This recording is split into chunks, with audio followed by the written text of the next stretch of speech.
Nakahanda na ang halos 10,000 pulis na i-deploy para tiyakin ang kaligtasan at seguridad sa gaganaping rally bukas June 28 sa People Power Monument sa EDSA. Ayon sa PNP, ang mga pulis ay i-deploy sa mga pangunahing lugar ng pagtitipon, mga tanggapan ng pamahalaan at pangunahing lansangan.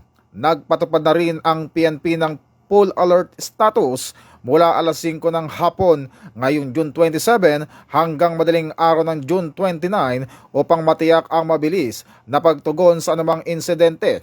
Samantala, inatasan ni PNP Chief Police General Jose Melencio Nartates Jr. ang lahat ng nakadeploy na pulis na magpatupad ng maximum tolerance, sundin ang tamang police procedures at igalang ang karapatang pantao habang tinitiyak ang mapayapa at maayos na pagdaraos ng aktibidad. Ito ang bagong PNP para sa bagong Pilipinas, serbisyong mabilis, tapat at nararamdaman.